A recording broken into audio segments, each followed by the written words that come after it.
Soni sir के platform में आप सभी का एक बार और दिल से स्वागत करता हूं। आज की इस वीडियो में हम करेंगे class 10 chapter number 3 metal and non metal के कुछ एक्सरसाइज वाइज क्वेश्चन। पिछली वाली वीडियो में हमने इसके इंटेक्स क्वेश्चन करे थे और आज की वीडियो में करेंगे हम एक से लेकर कुछ आगे तक question exercise wise all question. तो क्वेश्चन नंबर फर्स्ट से करते हैं start. Question number first, which of the following pair will give displacement reaction. नीचे दिए गए ऑप्शन में से बताना है कि कौन सा ऐसा पेयर है जिसमें डिस्प्लेसमेंट रिएक्शन हो रही है।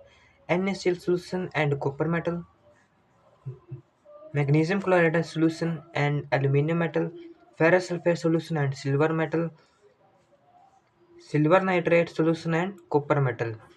तो NaCl मेटल में देखते हैं और कॉपर। तो पहले रिएक्टिविटी सीरीज देख लेते हैं, इनमें से सबसे ज़्यादा रिएक्टिव। तो भाई रिएक्टिविटी सीरीज देख लेते हैं सबसे पहले। तो ये रिएक्टिविटी सीरीज सबसे पहले आता है potassium, sodium, calcium, magnesium, aluminium, zinc, ferrous, lead, hydrogen, copper, mercury, silver और गोल्ड।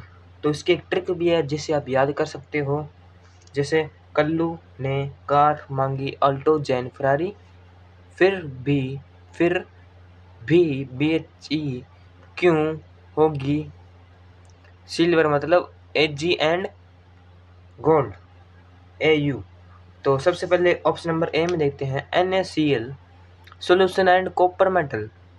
Na सोल्यूशन ये सबसे मतलब copper solution, copper metal reactivity series में क्या पर है, कॉपर सबसे नीचे है, कॉपर सबसे नीचे है पहले ऑप्शन में, और सोडियम कहाँ पर है, सोडियम सबसे ऊपर है। मतलब यह ऑप्शन गलत है हमारा, क्योंकि अगर कॉपर सबसे ऊपर होता और सोडियम नीचे होता तो यह इसको डिस्प्लेस कर देता, मगर ऐसा नहीं हो सकता क्योंकि इसकी रिएक्टिविटी कम है और इसकी ज़्यादा है।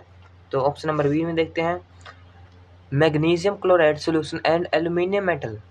मैग्नीशियम को देखते हैं पहले, मैग्नीशियम सबसे ऊपर है और कौन सा मेटल है दिया हुआ हमने को, एल्यूमिनियम मेटल। एल्यूमिनियम इससे नीचे है दोस्तों, ये थोड़ा सा नीचे रह गया इसके, इसलिए ये भी ऑप्शन गलत होगा। और ऑप्शन नंबर सी देख लेते हैं ferrous sulphate solution and silver metal. Ferrous sulphate solution and silver, ferrous ऊपर रह गया और सिल्वर रह गया हमारा नीचे, क्योंकि इसकी रिएक्टिविटी कम है और इसकी ज़्यादा है, तो इसलिए ये भी गलत होएगा। ऑप्शन नंबर डी देख लेते हैं silver nitrate solution and copper metal. Silver कहाँ पे है, AG ये रहा सिल्वर, और कौन सा मेटल दिया हुआ है, कॉपर मेटल। कॉपर कहाँ पे है, ये रहा कॉपर, COW है कॉपर।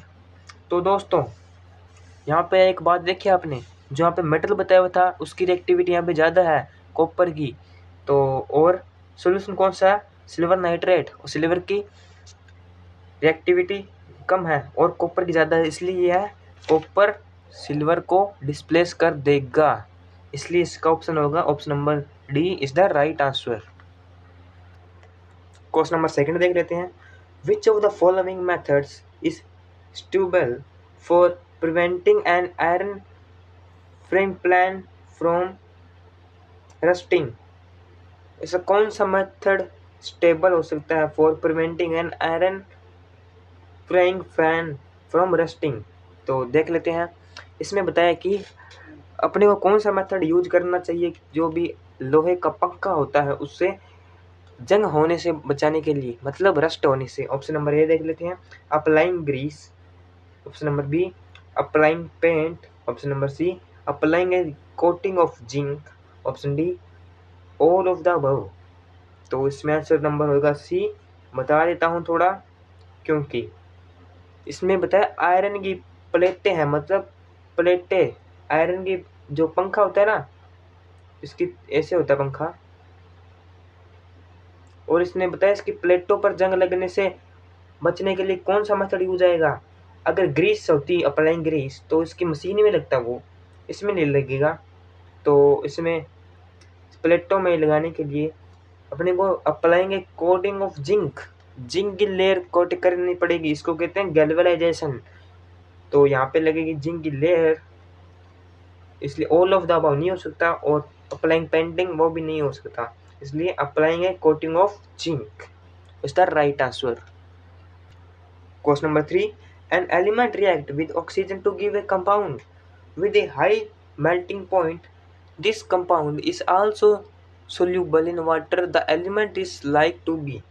इसमें बताया एक एलिमेंट है जो रिएक्ट करता है ऑक्सीजन के साथ, और हम अपने को कंपाउंड मिलता है, उसकी हाई मेल्टिंग पॉइंट होती है, और the compound is also soluble in water, और वह कंपाउंड वाटर के अंदर सोल्यूबल है, मतलब एक्वस सोल्यूशन में है। द एलिमेंट इज लाइक, वो एलिमेंट कौन सा होगा दोस्तों? ये 2025 के हाफ ईयरली एग्जाम में आया हुआ क्वेश्चन है, और डेशक में भी आया हुआ क्वेश्चन है ये, तो समझ लेते हैं पहले। Option number A calcium, option number B carbon, option number C silver silicon, option number D iron. तो इसका ऑप्शन नंबर ए होगा करेक्ट, क्योंकि कैल्शियम ऐसा पदार्थ है जो ऑक्सीजन के साथ रिएक्ट करेगा, calcium plus oxygen calcium oxide बनाएगा, क्योंकि ये ऐसा कंपाउंड है जिसका हाई मेल्टिंग पॉइंट होता है और ये सोल्यूबल होता है वाटर के अंदर, इसलिए ही इसको क्विक लाइम कहते हैं। The element like B calcium is the right answer. Question number 4, food chain are coated with tin and not with zinc because. इसमें बताया फूड को कोटेड किया जाता है टिन एंड नहीं किया जाता जिंक से, क्यों? इसमें ऑप्शन नंबर ए देखेंगे, zinc is costlier than tin. Second option, zinc has a higher melting point than tin. Option C, zinc is less reactive than tin. Option number D, zinc is more reactive than tin is the right answer, क्योंकि zinc है वो ज़्यादा reactive है tin से। जो reactivity series में हमने देखा था, जो जिंक है, ये रहा जिंक, वो ज़्यादा टिन से लास्ट में आता है बच्चों, टिन, इसलिए टिन तो है ही नहीं मतलब यहाँ पे, इसलिए लास्ट में आएगा, इसलिए इसकी रिएक्टिविटी कम होगी और जिंक की रिएक्टिविटी ज़्यादा होगी, तो इसलिए यह जिंक से ज़्यादा रिएक्टिव है टिन से, इसलिए। Question number 5, you are give a hammer, a battery, a bulb, wire and a switch. Question number 5 में बताया अपने पास एक हैमर, हथौड़ा, बैटरी और बल्ब और वायर एंड ए स्विच दिया हुआ है। ऑप्शन नंबर ए में देखते हैं क्या पूछा है, how could you use when distinguish between samples of metal and non metal. Option number B, assess the usefulness of this test in distinguish between metal and non metal। तो first में देखते हैं इसका answer, metal are malleable can be beaten into thin sheet with harm, okay, and while non metal are non malleable, similarly metal conduct electricity in circuit but non metal are poor conductor of electricity। समझा देता हूँ, जो metal है उसे malleable किया जा सकता है, मतलब उसे ठोका जा सकता है और इससे बनेगा थिन शीट्स, मतलब जो मेटल है वो मेलिएबल है। हमने चैप्टर के पहले में पढ़ा था इंडेक्स क्वेश्चन में कुछ, जो मेटल होता है उसे ठोक ठोक कर पतली सीटों में बदला जा सकता है। Can be beaten into thin sheet with hammer, hammers की मदद से। And non metal are non malleable, जो नॉन मेटल होते हैं वह नॉन मेलिएबल होते हैं, मतलब इसे ठोका नहीं जा सकता। सिमिलरली मेटल कंडक्ट करते हैं इलेक्ट्रिसिटी को, okay, but non metal are poor conductor of electricity, इसलिए यह इलेक्ट्रिसिटी को कंडक्ट नहीं कर पाते। Option number A complete. और इसमें इतना ही पूछा था कि कैसे आप यूज कर सकते हो बिटवीन डिस्टेंस बिटवीन सैंपल और मेटल और नॉन मेटल, मतलब आप मेटल और नॉन मेटल की पहचान कैसे कर सकते हो कि ये मेटल है या नॉन मेटल है।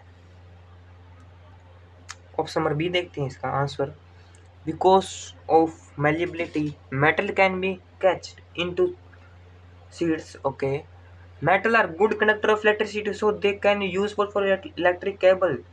इसमें इतना ही है, क्योंकि जो ये मेलिएबिलिटी के कारण जो मेटल होता है वह कास्टेड इनटू वह बदलाव ले लेता सीट में मेलिबिलिटी के कारण, एंड जो मेटल होता है वो गुड कंडक्टर होता है इलेक्ट्रिसिटी का, so they can useful for electric cable, इसलिए वह इलेक्ट्रिक केबल में यूज आता है।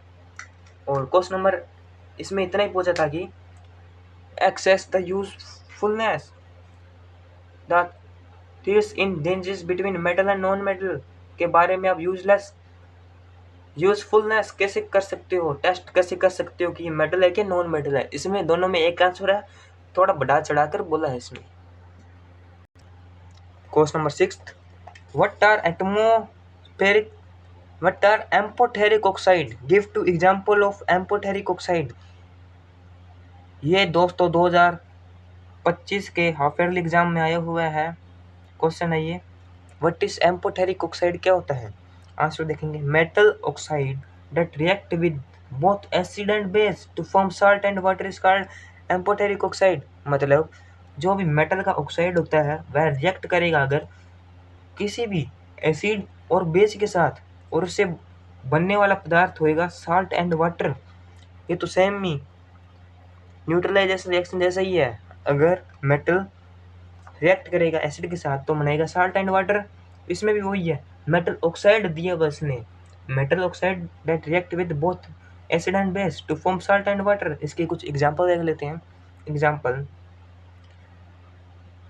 Aluminium oxide Al2O3, zinc oxide ZnO। इसके एग्जांपल नंबर फर्स्ट देख लेते हैं।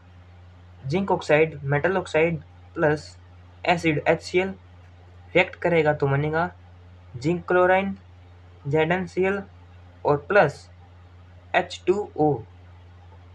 इसमें H वाटर बनेंगे ना, साल्ट प्लस वाटर। और इसका एग्जांपल दूसरा, जिंक ऑक्साइड मतलब मेटल ऑक्साइड रिएक्ट करेगा जब बेस के साथ NaOH तो बनेगा sodium zincate Na2ZnO2 plus water निकलेगा बाहर, यह है ना साल्ट एंड वाटर, यहाँ पे ये बनेगा साल्ट और ये वाटर। क्वेश्चन नंबर 7वां, name two metal which will be displace hydrogen from dilute acid and two metal which will not. ये 2025 में प्री बोर्ड में आया हुआ है दोस्तों, 2025 के प्री बोर्ड में क्वेश्चन आया हुआ है कि ऐसे तो मेटल के नाम बताओ जो डिस्प्लेस करता है हाइड्रोजन फ्रॉम डाइल्यूट एसिड से, and two metal which will not, और दो ऐसे मेटल बताओ वह नहीं करते। तो पहला मेटल देख लेते हैं, एक सेकंड दोस्त, हाँ, iron and aluminium will displace hydrogen from dilute acid as they more reactive than hydrogen. मतलब जो आयरन एंड एल्यूमिनियम, जो एल्यूमिनियम और आयरन है जो डिस्प्लेस करते थे हाइड्रोजन को, ये रहा हाइड्रोजन, क्योंकि इसके लिए लो रिएक्टिविटी और इन दोनों की ज़्यादा रिएक्टिविटी है compare to order, reactivity order. तो इसलिए देख सकते हैं iron and aluminium will displace करेगा फ्रॉम डाइल्यूट एसिड को, क्योंकि वह मोर रिएक्टिव है हाइड्रोजन से। और सेकंड देखते हैं विल नॉट मेटल, जो नहीं करेगा डिस्प्लेस हाइड्रोजन को फ्रॉम एसिड से। देखते हैं, mercury and copper can not displace hydrogen from dilute acid as they are less reactive than hydrogen. जो मर्करी, जो हाइड्रोजन से नीचे कौन है, mercury, copper and silver and gold, इसलिए ये डिस्प्लेस नहीं करेगा एसिड से, क्योंकि यार less reactive than hydrogen. Question number यही हो चुका है समाप्त। क्वेश्चन नंबर 8 देखते हैं, in the electrolysis refining of a metal M, हमें मेटल एम दिया हुआ है रिफाइनिंग इलेक्ट्रोलाइसिस रिफाइनिंग के द्वारा, what would you take as anode and the cathode and the electrolytes. इसमें पूछा है कि electrolytic refining of metal M दिया हुआ है, तो आप कैसे पता कर सकते हो कि एनोड कौन सा है और कैथोड कौन सा है। तो आंसर में देखेंगे, cathode pure water, anode impure water, electrolytics metal solution NaCl। समझा देता हूँ दोस्तों।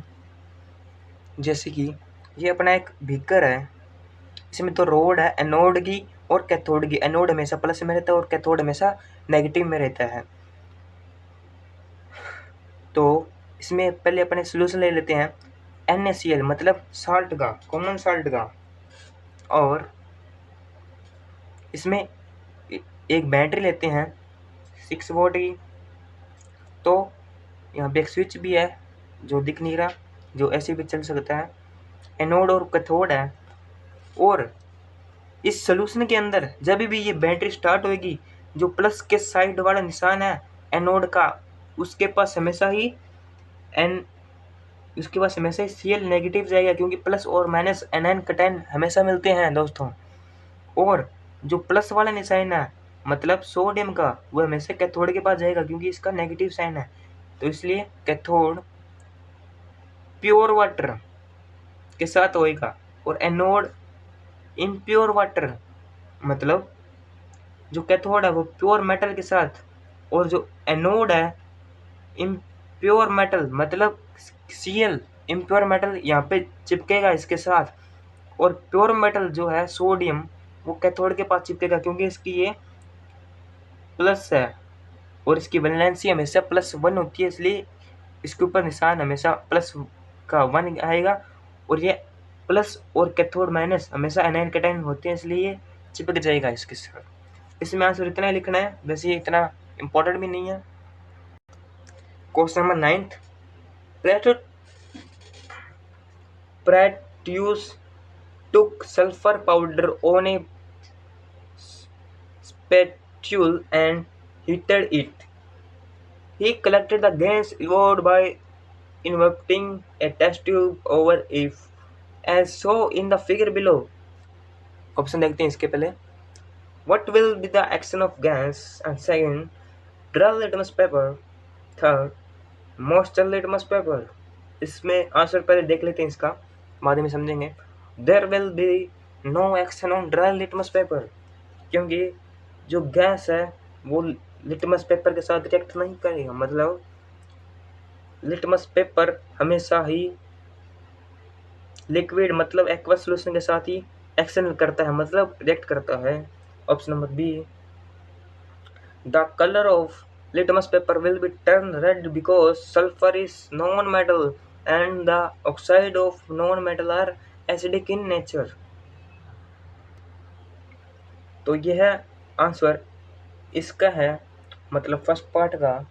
जो ड्राई लिटमस पेपर है उसका क्या होगा, तो there will be no action on dry litmus paper, क्योंकि ड्राई सूखा लिटमस पेपर कभी भी एक्शन नहीं करेगा, क्योंकि ये ड्राई है। इसलिए अगर ये गीला होता, लिक्विड मतलब एक्वस थोड़ा बहुत होता, तो इसलिए इसके H+ आयन काम करते हैं। और सेकंड में देते हैं moisture litmus paper, the colour of litmus paper will turn red because sulphur is non metal and the oxide of non metal are acidic in nature. जो नॉन मेटल होते हैं वो एसिडिक नेचर के होते हैं, इसलिए जो मॉइस्चर मतलब लिटमस पेपर, जो ये ड्राई नहीं है, यह इसका कलर चेंज हो जाएगा, टर्न विद रेड। और इसका वो जो सल्फर है वह नॉन मेटल, इसलिए ऑक्साइड ऑफ नॉन मेटलिक, इसलिए एसिडिक है, नेचर क्या है, इसलिए आंसर इसका। What will the action of gas, इसमें मतलब इसका ए पार्ट है ना, इसके दो है इसके आंसर, ये इसके दोनों आंसर। क्वेश्चन नंबर 9 का बी पार्ट देख लेते हैं। Right balance chemical equation for the reaction taking place. इसमें पूछा है कि रिएक्शन बताऊं, अगर सल्फर को हीट करा जाए मतलब ऑक्सीजन के अंदर, तो क्या बनेगा, sulphur plus oxygen O2 arrow sulphur dioxide बनेगा दोस्तों। इसमें इतना ही आंसर लिखना है, सल्फर डाइऑक्साइड मिलेगा। और क्वेश्चन नंबर 9 में इतना ही पूछा था कि अगर सल्फर पाउडर को हीट करा जाए तो उसमें कौन सी गैस इन्वॉल्व होगी, और टेस्ट ट्यूब के अंदर हीट करा जाए। और अपने को पूछा था इसमें बताओ, इस पहले के ऑप्शन नंबर ए में 2 ऑप्शन थे, उसमें दोनों के बता दिया। और क्वेश्चन नंबर बी में बैलेंस करने की केमिकल इक्वेशन, और वो हमने लिख चुकी है और हमें इसे बैलेंस करने की जरूरत नहीं है, क्योंकि यहाँ पे S1 है और S1 है, यहाँ पे O2 है, O2 है, ये ऑलरेडी बैलेंस्ड है बच्चों। Question number 10, state 2 ways to prevent the rusting of iron. दो ऐसे कारण बताओ जिसे जंग लगने से बच सके लोहे पर। Ways to prevent rusting of iron are by painting, by galvanisation, मतलब जिंक की कोटिंग करा जाए, इसलिए ये बच सकता है। तो दोस्तों वीडियो यहीं समाप्त करेंगे, क्योंकि हमने इसके 1 से लेकर 10 तक क्वेश्चन कर चुके हैं ऑलरेडी। तो आगे वाली वीडियो में हम इसके 11 से 16 क्वेश्चन करेंगे, क्योंकि अगर मैं वीडियो बनाऊंगा तो ये ज़्यादा लंबी हो सकती है, इसलिए आपको दिक्कत आ सकती है समझने के लिए। तो प्लीज़ अगर आपको वीडियो थोड़ी सी भी अच्छी लगे तो लाइक, सब्सक्राइब एंड शेयर जरूर से ठोक देना, और कमेंट में बताना कि वीडियो कैसी लगी।